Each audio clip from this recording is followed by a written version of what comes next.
Welcome to Front Row Geeks. I'm Asher Omega, and this is, Baron 5X. and we're going to be talking about, where did I stick that little note thing?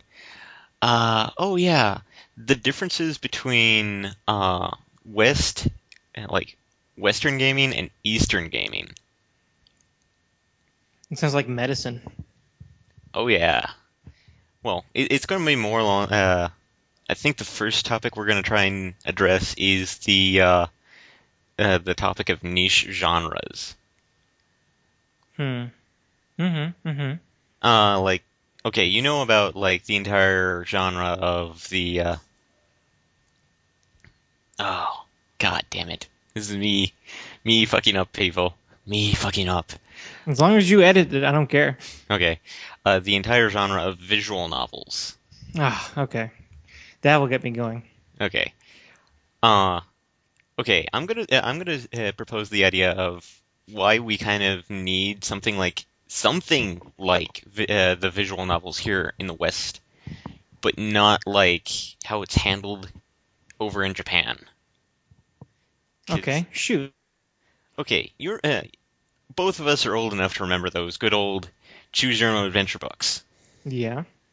I'm thinking like we could probably do something that like that with the visual novels because that's how they're kind of handled in Japan, except replace like how you progress down the how you progress to get the girl.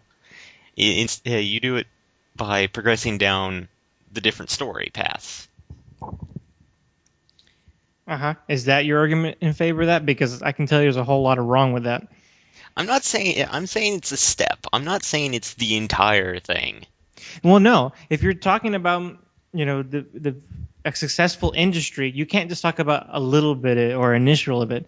You got to tell me how visual graphic novels are going to work as a whole and why they would be sustainable. Because I don't think they would be.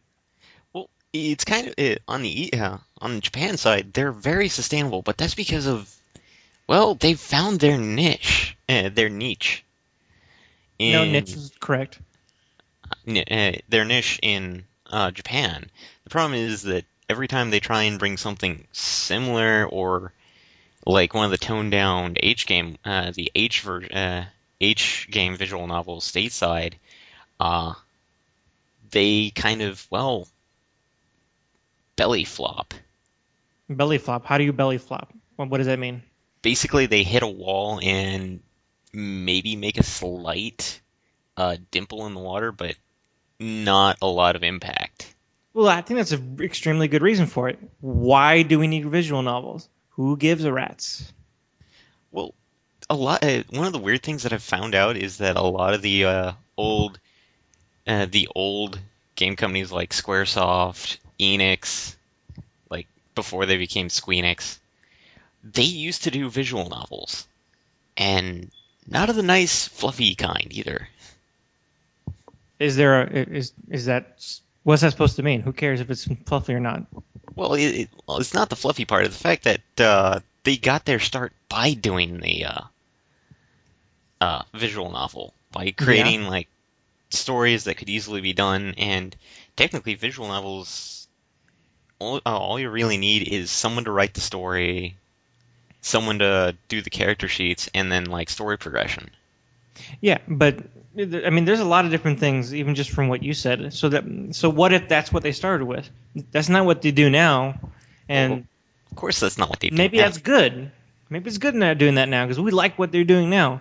Well, okay, that's arguable, I guess, depending on who you are, but we don't want them to be wasting their time and money on graphic novels. We want them to put out Final Fantasies and Lost Odyssey, no, not Lost Odyssey, Last Exiles and Lara Croft games. That's what we want them to do. We don't want them to do visual novels, and it's because visual novels are kind of boring and very limited in what kind of experience we get out of them.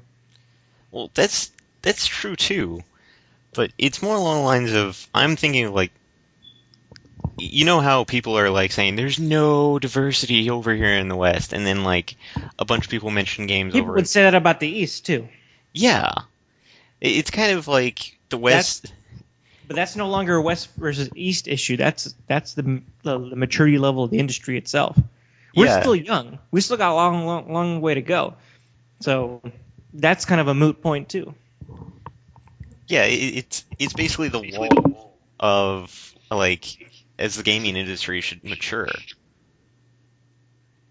And one of the things that I've noticed is that some of the visual novels from Japan, or at least some of the ones that were inspired by them, tend to be more, actual adult type topic stories. Uh-huh. Is that supposed to be the draw to them? That they're more adult? Because we can do that with games too. Well, yeah, but it's not along the lines of like do them with games. It's like trying to address topics that a lot of people don't want to see addressed in like an action game. Because I don't think we want to see a God of War where they're actually addressing female abuse, even though that would be probably interesting to see happen. Uh-huh. So what are you saying, that we need graphic novels? Well, what are we calling these again? Officially? Visual novels. Okay, these visual novels. So what we want the visual novel industry to exist just so we can be weird with it? No, well, I'm not saying it's part of the industry, but it's like it's something that we could probably pull out, put some adult topics into it, release, and go, hey, this is something like that not everyone who's like out there playing Call of Duty, Team Fortress 2, League of Legends would probably get, because it's something that someone could go out, find, pick up, sit down, and it's kind of like a weird reading type thing. Another genre that I kind of think is similar to that here on the in the West is the like puzzle games like Professor Layton, kind of like mystery solving stuff. Uh-huh. Only we're not, because Steam technically has one visual novel on it, and I did play a little bit of it, and from the maybe 10 minutes that I played of it, it looked and sounded interesting, but I wasn't quite sure how it'd play out. For reference, Okay, so but what are you trying to describe here? Because I think now you're going off a tangent here. I'm probably We're talking about visual novels. Well, first we started off the East versus West. Then we kind of went down. Let's just talk about visual novels. okay. If we're trying to talk about where visual novels belong in the world, I mean, they're just for me, they're just a little quirk thing that you make. But for me personally, there is no real draw to it. I mean, even the H games, their draw is purely superficial anyway. Yeah. But and that's what they're meant for. They're not meant to absorb as something. Well, maybe they try to. I don't know why, but and besides that, if you want an experience and a story, which is what most of these things try to do, from what I understand, Mm-hmm. why not put it on TV? Why not put it in a movie? Why not put it in a game? Or a book? Sorry, it's the first thing I want to say. Or a book. If they don't belong in one of those experiences, why do we need them in a visual novel where they're just taking something flashy from all the other places, but none of the efficiency, functionality, ease of use? Why do we want visual novels? Well, one thing that I can actually describe is, okay, say you're sitting down in a movie, let's just say like some kind of horror movie, and you see like the five people that you typically see in a horror movie, and you're all telling them like, don't go to the stupid basement, or at least turn on the fucking light so you guys can see the stupid killer. Mm-hmm. Visual novels, well, they don't really technically address that. You can actually choose to, if the guy who actually develops it allows you to progress differently from how you would do a movie or how a book, because it's how a book and a movie is laid out. It is, in a sense, set in stone. And that's good. We like that. We like things set in stone. Because that's what a But movie or a TV experience is. We go to one of these. It's having someone else share their experience with us. Not someone's telling us a story and go, wait, why would they go through that door? Well, that's what happened. No. We should make them go through the other door, but that's not the story. Yeah, I'm changing it for you. That's not what we go to movies for. well, So the draw to the visual novel, to a visual novel in this case, is just because we can make the characters choose sometimes. yeah, That sounds like a game, and a game can do it better than a visual novel. So but it's why do I also want a visual novel? but the problem is that the way some people envision certain things, like the difference between Resident Evil and Silent Hill, is that you can actually do a lot more by limiting, uh, because the difference between Silent Hill and Resident Evil, most of Resident Evil is like cat scares, um, like chest bursters, and just out and out, typical zombie, like zombie slasher flicks. Mm-hmm. Whereas Silent Hill tried to leave some of the stuff to the imagination of the player. Okay. Visual novels limits a lot more of what you can do, but they can do a lot more with language that they can't do in visuals. Because when you're playing a video game like Silent Hill and you're playing the protagonist, it's like you don't know what the protagonist is thinking at the time. In a visual novel, you can hear what the characters are thinking and getting their impression about what's going on.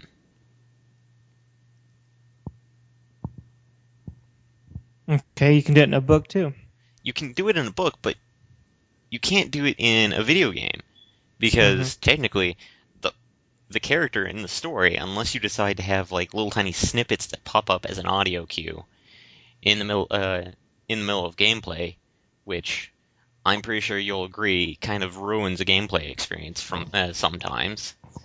Not necessarily. I can't agree with that. Well, I'm saying sometimes. I'm not saying all the time. But say you're sitting there like playing what's a good game that you don't really want to be easily distracted in? That could be any game. That could be any fighting game if you ask me. Okay, a fighting game. Let's say a fighting game. And you're playing the fighting game and you're like, oh, okay, playing the story mode. But like, why would you do that? yeah, it'd be one of those moments of like, why would you have Ryu like thinking his inner thoughts in the middle of like the whole entire fight? I'm not saying that would work because, well, it's a fighting game. Of course, you're not going to have Ryu voice his thoughts. Well, of course, because the thoughts that Ryu is having are technically just your thoughts. Yeah. So, where are you going with this? Well, I'm going to go back to my Silent Hill Resident Evil thing. Mm-hmm. Because both video games, by the way, both very good ones. And this will probably lead into the second topic, if we can ever get anything from this, is the fact that in Silent Hill, each character that you meet and that you play as has their own thoughts. But the problem is you don't get to hear most of them through the character themselves. You kind of have to find the little tiny, like, pieces that they pick up, journal entries, among other things. And some of the things that you kind of have to look out for in Silent Hill is body language. Because you can tell how what type of character they are if you look at the character's body language and how they speak. Uh-huh. It's slightly different because sometimes in a, like, going back to your book thing, you can immediately tell what your character is thinking. But in a video game, it's more nebulous because let's say you're playing a video game, let's say Silent Hill, and you see a character. Let's say you're playing Silent Hill 2, and you meet. Oh crap! It wasn't Silent Hill 2 that I keep thinking of. It's Silent Hill 3, and you meet Vincent. Vincent is this very sharp, direct to the point character. And his body language tells you that he's there to help you, But because you're playing the game, you're like, I don't think I should trust this guy. And when you actually when you actually read into some of the stuff that actually going on, Vincent's not is not direct nor to the point. He's always manipulating everyone around him to get what he wants. Uh-huh. But someone may go like, well, that's kind of a form of direct to the point, and another person would say, no, he's unscrupulous, conniving, crafty, and nothing he says is direct. He's more along the lines of manipulative. I mean, you kind of get some of that less in the RPGs than you do in the more action-oriented games. Although there are some action-oriented games that I cannot, for the life of me, see how you could try and pull something off like that. Okay, I'm trying to follow along here. I'm probably losing everyone. Well, I think you're losing the point here, man. Because we're trying to talk about it sounds like we were trying to talk about what's the point of visual novels. And all this time you've been describing a video game, which the way you're describing it is exactly why we have video games. Because of the different because it's an experience. So you're talking about the character experience. Of course, they're feeling something because you are that character, you're playing that character, and instead of having the description of exactly what's going on from a book, where the book tells you exactly what you need to know, as a gamer, the information is right in front of you, but it's up to you what you pick up on and what you don't pick up on, which is part of the game, which sounds like that's part of Silent Hill 3. I haven't played the game myself, but that's what it is. I had a roommate who played it. I had a roommate. You probably remember him. I'm not sure how he's doing, though. But he played it, and I just recently rewatched a couple of LPs of it. Let's Plays. Well, see, then, to make that point then is that's the beauty of the video game experience. Well, one of the beauties right there is that you are that character, and it's up to you to decipher the world as you see it, or to properly interact with it. Of course, sometimes games give you a little bit more, give you a little less on purpose, but it's because it's a story, and we got to make it move forward somehow. It's not a sandbox virtual world where it's Second Life or anything. we have a larger plan that we're trying to go through here. So then when you get to a visual novel, I mean, what are you getting that a book doesn't give you or a video game doesn't give you? I don't think it's either one, because you have this illusion of interactivity, but it's limited, and you can get that in a game, or if you're just trying to get information out of people, like more of the background story, or a real sense of what the characters are feeling. Books give you that. Or even digging deeper into some video games give you that. So where's the visual novel's place in all this? If you ask me, I think it's just a bunch. Visual novels are good for extra stuff. When you can't animate everything, a little extra information, a side story, something, a companion to all these different main mediums. I don't think a visual novel is capable of being a main medium anymore. It's a relic technology. It's something that we used before when we didn't have visuals and graphics that bring our imaginations to life. So visual novels were in place of that, like choose your own adventure games. But now we're beyond that, because our choose or your own adventure games are our Fallouts now. Okay, I will concede the point of like graphical limitations and stuff like that. One thing that I have noticed is that Japan is trying to revitalize the visual novels, which, to be all honest, it's a niche market. It's not going to be mainstream, and I never said it was going to be a mainstream. I was just saying that I'd like to see just a little bit more of these things out there, even if they are companions to like bigger stories.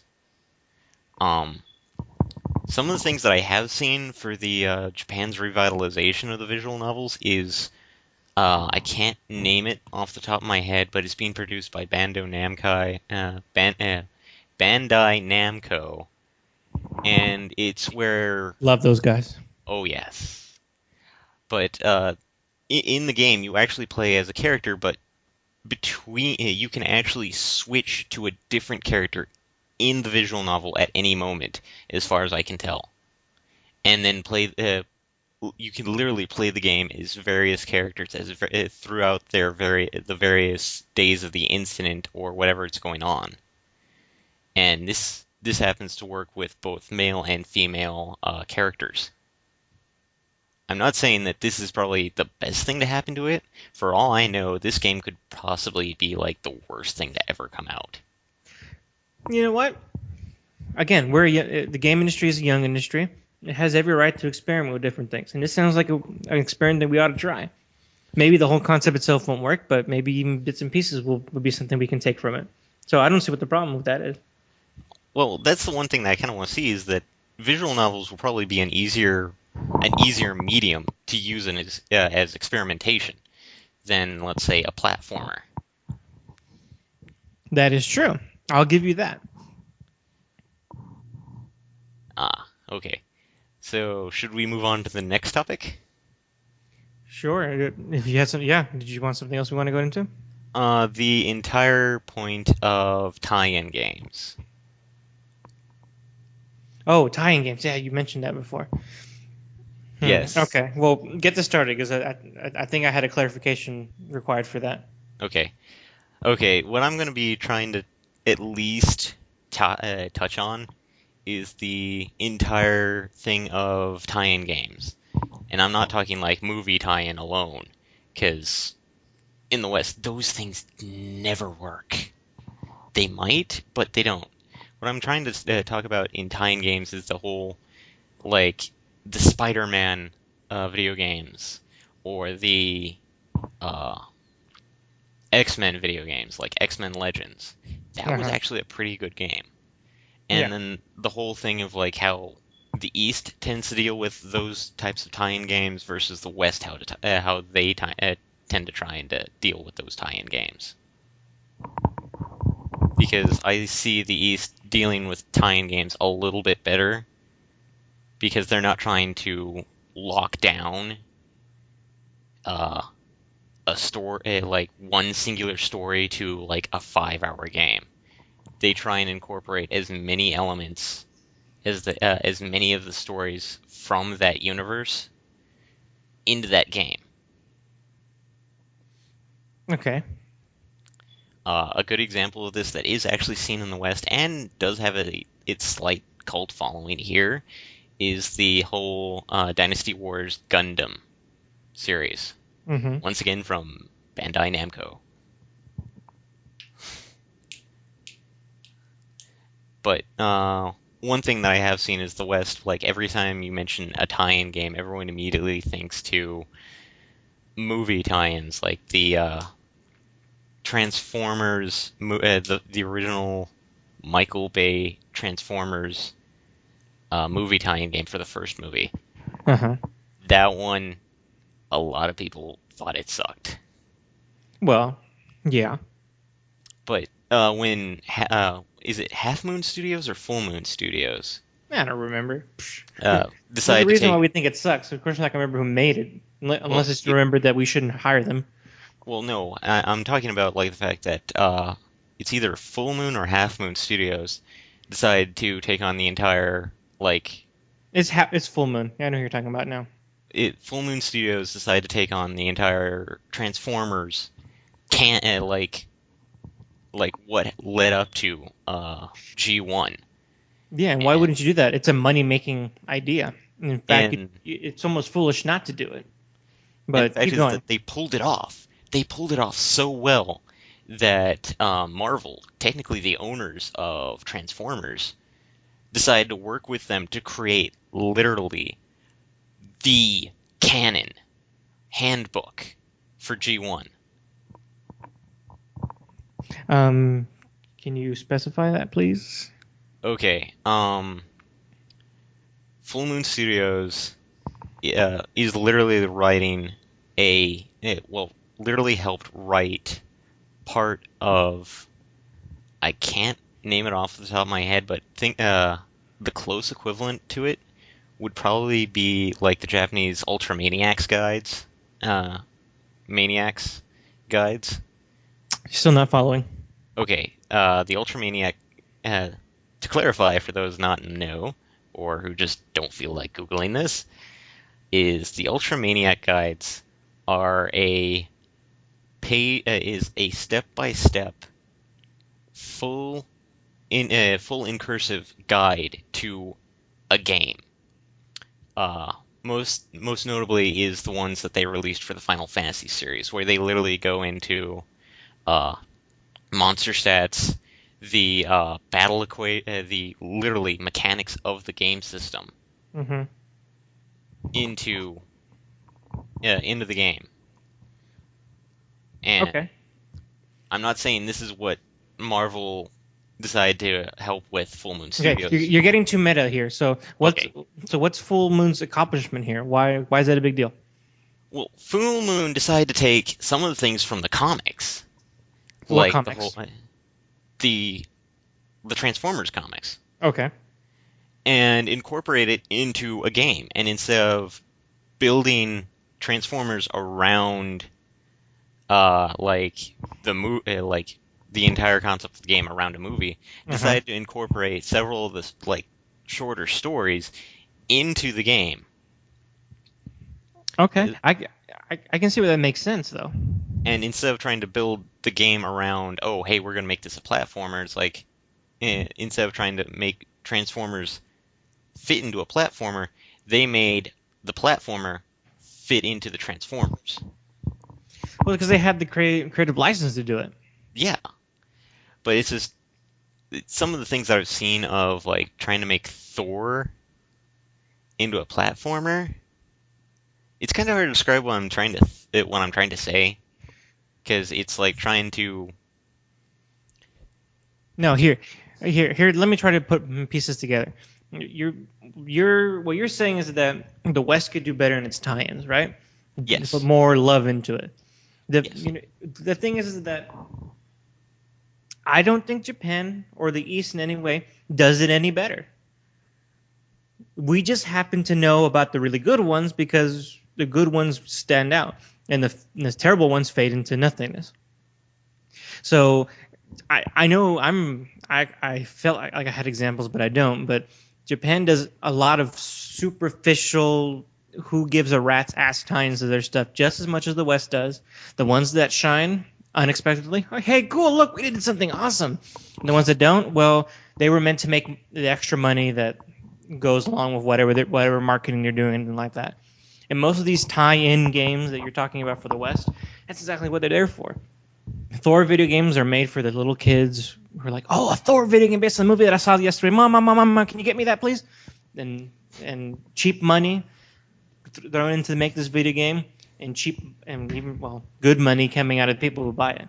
And that's all it is. It's just marketing. It is just marketing. Yes, it's more than possible that a game studio will come around and go, you know what? We have this in our hands. Let's see if we can make good on it now that we have the license.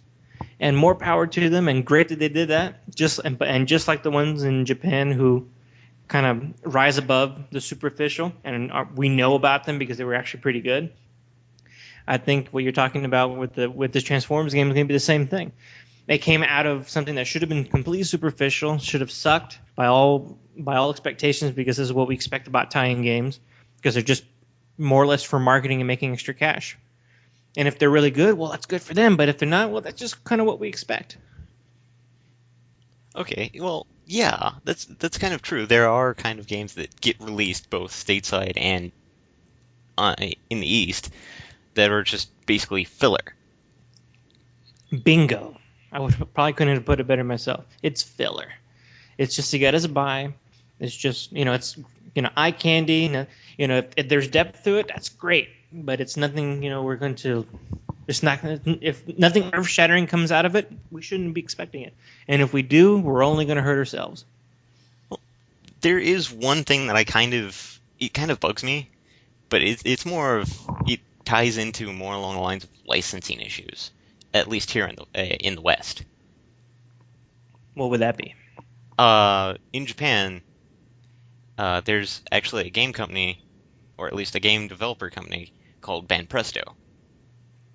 and they have a game series that is extremely popular in Japan. Uh-huh. and it is technically a niche series in Japan, Uh-huh. but from Do you mean to say niche? Because niche. you always say niche. It's niche, isn't it? I I don't know. It's Someone's probably going to niche. correct us. Niche. It's always niche. Niche. I've always heard Okay. the word niche, but Okay. someone correct us later. Niche. You're right. I keep thinking Nietzsche for some reason at the It's same time. freaking otaku. Anyway, the game series that Banpresto puts out are a bunch. Basically, they decide to take a bunch of like the various licensed games that Bandai owns Mm-hmm. and does a mashup like them. A mashup game like Super Smash Bros. Brawl Yeah. and the up and coming PlayStation All Stars. There you go. Talk about superficial. Yeah, but the fact is that they put enough work in there into their product to at least give a somewhat, if bit cheesy storyline to such things. And the games that they've produced have been not groundbreaking, but just enough that it's not filler. It's actually decent gameplay, um, as well as a decent plot line to the game. Uh-huh. But the fact is that here west, we're probably never going to see a lot of these types of games. Like once again, Why not? I don't. You just mentioned one example of where it happens. I think if we looked hard, we can probably find a handful of other ones of movie tie-ins that didn't suck. We're like, oh my god, this rocked. well, it's The not thing is, it's not just movie tie-ins that I'm trying to say. Is the fact that well, I know there are other, but I mean, movie tie in Western culture, when we talk about tie-ins, we usually talk about the movie because once you have video games based on comic books or video games based on other stories, I mean, it all is technically a tie-in in that case. So we have to. If we're going to talk about tie-ins in general, well, then almost anything can be a tie-in at this point. yes, You kind of just have to. So you're going to talk about the West. The West is really always going to be about movie tie-ins. That's just how it is.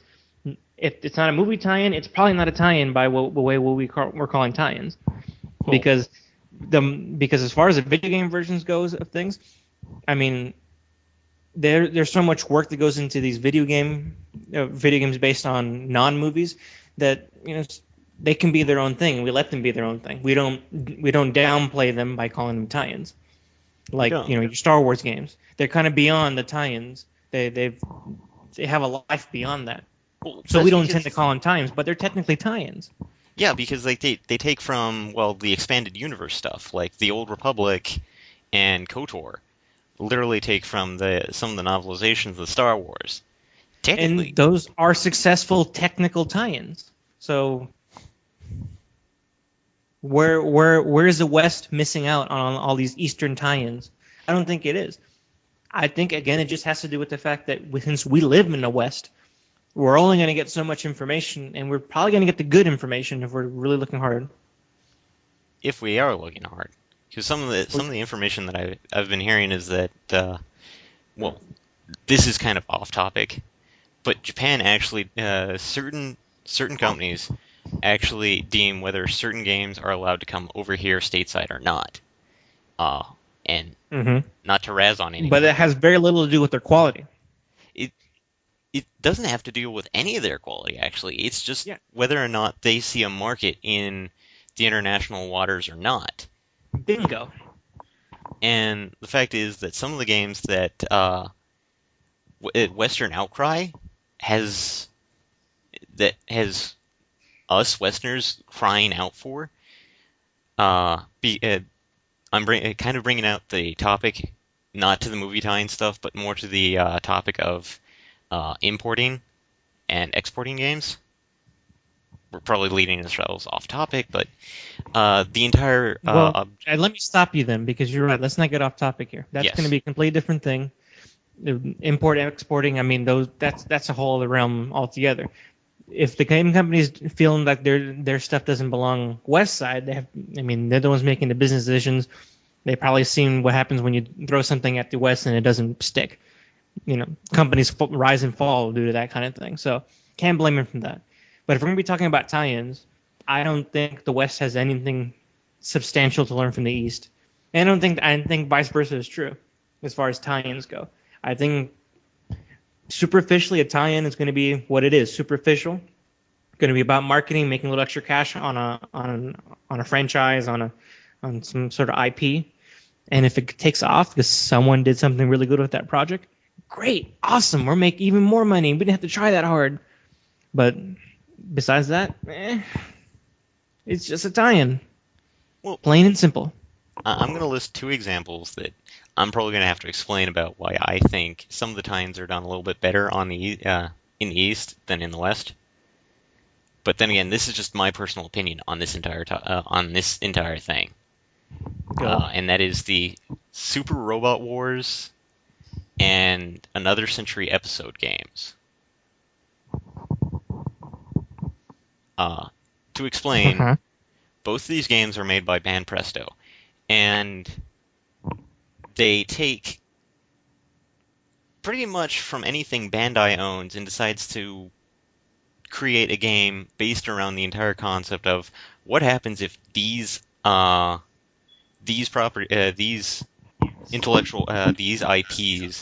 and these tie-ins meet. To use Super Robot Wars as an example, SRW has been going since, I think, 1995, and they are still producing games. What they tend to do is they use Japanese TV shows like Mobile Suit Gundam, and other ones like, trying to think of one.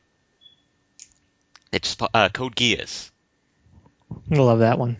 Oh yeah, and then they're like, hey, what happens if we have Mobile Suit Gundam, Gundam 00, trying to pop into the world of Code Geass, and let's say Gundam 00 does not like the entire concept of what Zero is trying to do, and so they decide to go all celestial being on Zero. And that's one of the things to why I don't think it would work in the West as much as it does in the East, is because a lot of people tend to kind of hold their IPs close to their chests, saying, no, this is my baby, I don't want people messing around with my IP as liberally. Okay, and that makes sense. Why? I mean, a lot of people don't do that because that's good business sense. And if these companies get the do you say Super Robot Wars?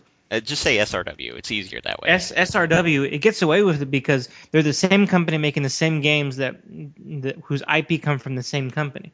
So, I mean, they're not changing the industry. They're just using their resources. They're just actually technically what they're doing is they're using their parent company to get access to these IPs. Yeah, that's their resources. That's the resources of a parent company. That's common business.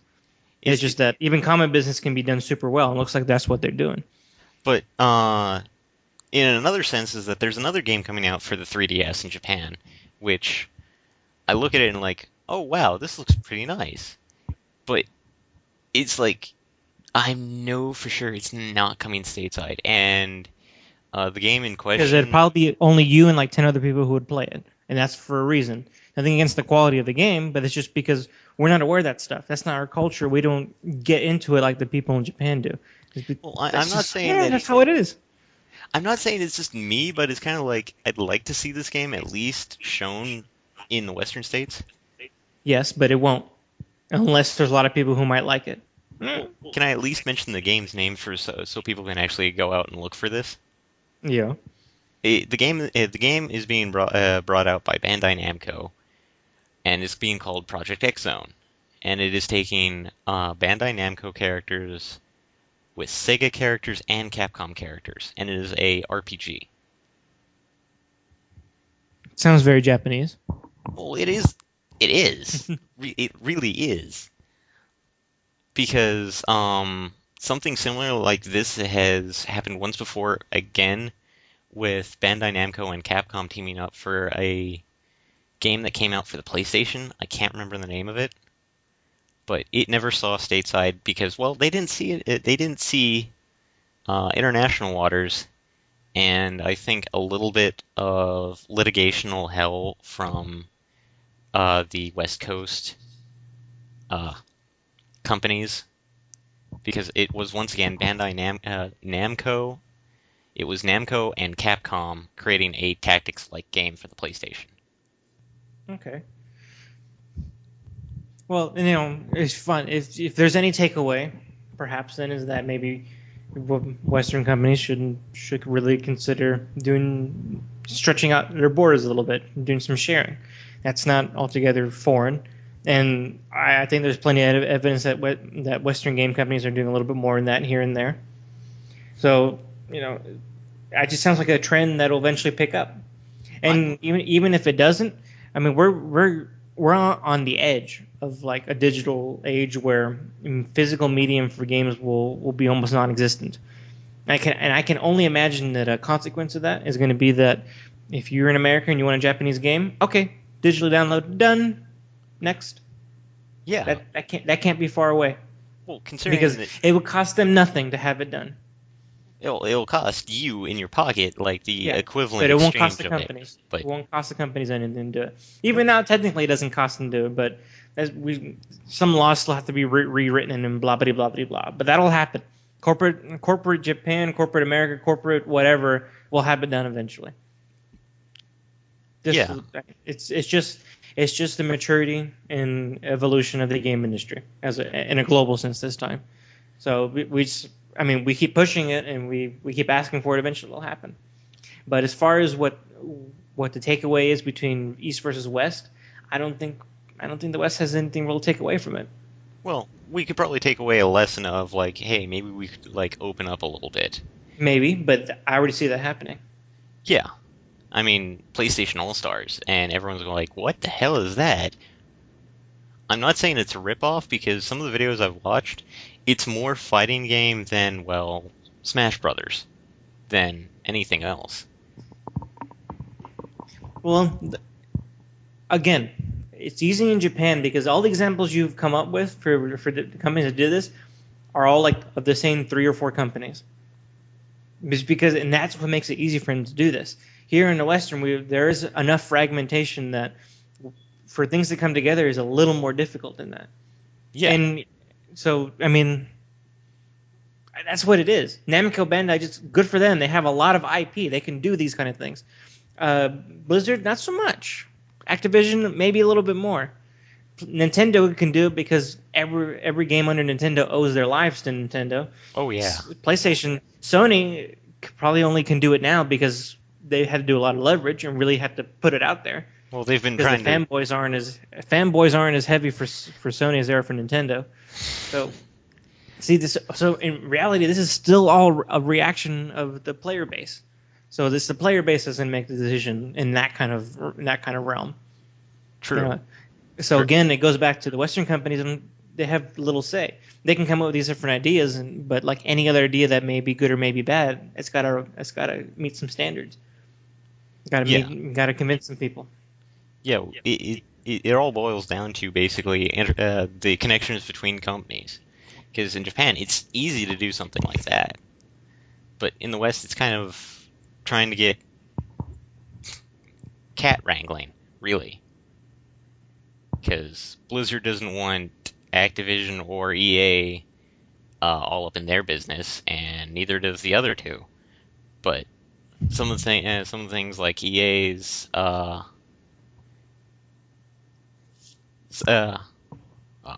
I lost my train of thought. Skip that. But I think we can walk away with this saying that that some of the things we probably discussed do have their points, but at the same time, this is all just opinion based, right? No, you're wrong. Shut up. That's getting edited out in post. Fuck you. That's getting left in. Fuck you. Anyway, this is Asher Omega and Baron 5X. And this is Front Row Geeks. Hopefully you'll tune in next time for whatever we decide to discuss. Have a nice day.